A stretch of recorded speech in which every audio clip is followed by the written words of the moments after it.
रहता तो हवा के माध्यम से नाक या मुंह के माध्यम से पेट में चला जाता है। ठीक, इसी से जो है ये वायरस फैलता है। वायरस संक्रमित लोगों के रक्त और मल में रहता है, रक्त में भी रहता है। जैसे इसको किसी को इंजेक्शन लगाए, डॉक्टर किसी को इंजेक्शन लगाया और उस इंजेक्शन को दूसरे व्यक्ति को भी वही सुई जो हो रही है, इंजेक्शन होता है जो दूसरे व्यक्ति को लगा देता है, उससे जो है उसके ब्लड में वो रहता ही है कीटाणु, वही कीटाणु जो है स्वस्थ व्यक्ति के शरीर में चला जाता है और उसको भी हेपेटाइटिस ए की बीमारी हो जाती है। संक्रमण तब होता है जब या किसी संक्रमित व्यक्ति के शरीर में प्रवेश करता है। अक्सर मुंह के माध्यम से होता है। मुंह के माध्यम से कैसे होगा? देखिए, वायरस युक्त मल की थोड़ी मात्रा उत्पादन के किसी भी चरण में भोजन को दूषित कर सकती है। कुछ मक्खियां भी होती हैं, मक्खी होती है ना, वो भी जो है संक्रमित व्यक्ति के मल पर बैठती है, वही घर में आ जाती है, भोजन पे बैठ जाती है, ठीक, खाने पीने वाली चीज पर बैठ जाती है। तो इससे कुछ सावधानी बरतनी है हमें कि किस तरह से जो है, अगर खाना वाना खुला है तो उसको ढक कर रखो। ठीक,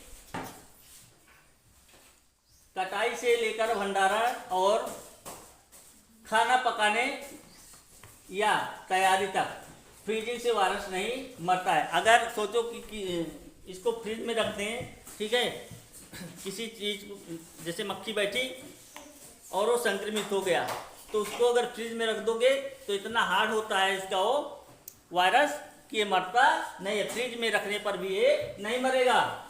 या 185 डिग्री सेल्सियस फ़ारेनहाइट यानी 85 डिग्री सेल्सियस तक के तापमान में जीवित रह सकता है। अभी तक मैं 45 बताया था, लेकिन 85 डिग्री सेल्सियस थोड़ा नहीं होता, बहुत होने लगता है। 100 पे हो जाएगा, 15 और हो जाएगा तो पानी उबलने लगता है। उतने टेम्परेचर तक जो है ये जीवित रहता है, मरता नहीं है। वायरस हेपेटाइटिस ए का वायरस मरता नहीं है। या शरीर के बाहर महीनों तक जीवित रह सकता है। शरीर के बाहर ये महीनों तक जीवित रह सकता है। बिना हाथ धोए संक्रमित व्यक्ति आसानी से अपने पर्यावरण या भोजन को मल की थोड़ी मात्रा में दूषित कर सकता है। जैसे क्या होता है, बहुत सारे बच्चे ऐसे हैं, शौच जाते हैं, उसके बाद हाथ आने के बाद हाथ को साबुन से नहीं धुलते हैं। ठीक, अच्छी तरह से साबुन से नहीं धुलते हैं। जब नहीं धुलते हैं तो क्या होता है, बीमारी होती है कि नहीं होती है? तो हेपेटाइटिस ए की बीमारी की संभावना बढ़ जाती है, क्योंकि थोड़ा सा भी हाथ गंदा रहेगा तो ये वायरस आपके हाथ में लगा रहेगा और आपको हेपेटाइटिस ए की बीमारी हो सकती है। इसलिए हाथ धोने के तरीके भी बताए गए हैं आप लोगों को, किस तरह धोना।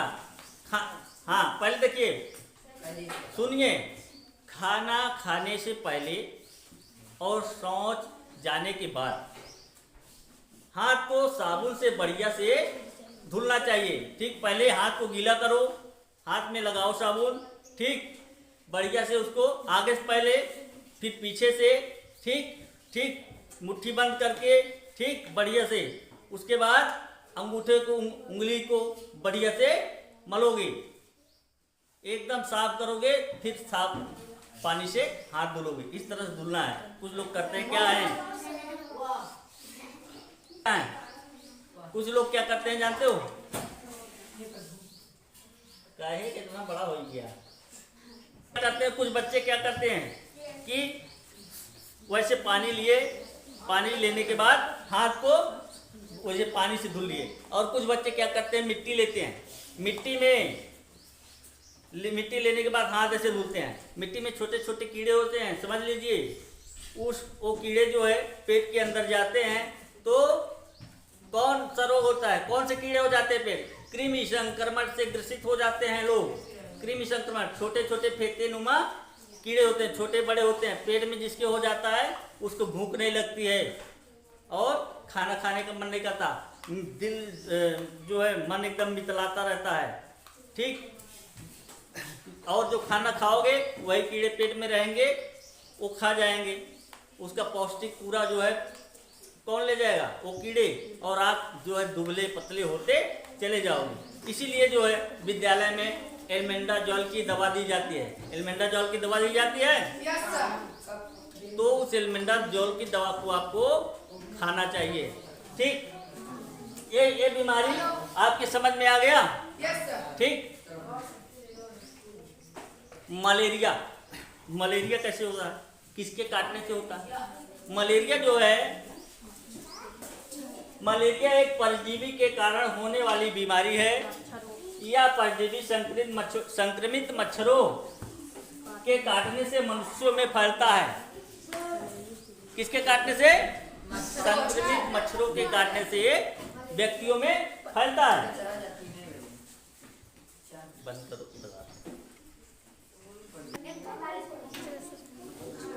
सुनिए, तो यह परजीवी द्वारा फैलता है, मच्छर के काटने से फैलता है। ठीक। मलेरिया पीड़ित लोगों को आमतौर पर क्या होता है, लक्षण कैसे होते हैं इसके? तेज बुखार और कपकपी के साथ बहुत बीमार महसूस होता है। ठीक। जिसको मलेरिया हो जाती है उसको तेज बुखार आता है, उसकी शरीर जो है कांपने लगती है, ठंड लगती है उसको। समझ रहे हो? तो इससे बचने के लिए क्या करना है? घर के आसपास साफ सफाई करनी है। क्या करना है? सभी बोलो, क्या करना है? साफ सफाई करना है। जैसे आपके घर पे नाली है और नाली में पानी, गंदा पानी रुका हुआ है। ठीक, रुका हुआ है अगर पानी, तो उसमें जो है लार्वा होते हैं, अपना लार्वा छोड़ेंगे, उसके बाद वो अंडे में से बच्चा निकलेगा, वही जो है क्या बन जाएगा? मच्छर। ठीक, उस मच्छर के काटने से मलेरिया होती है।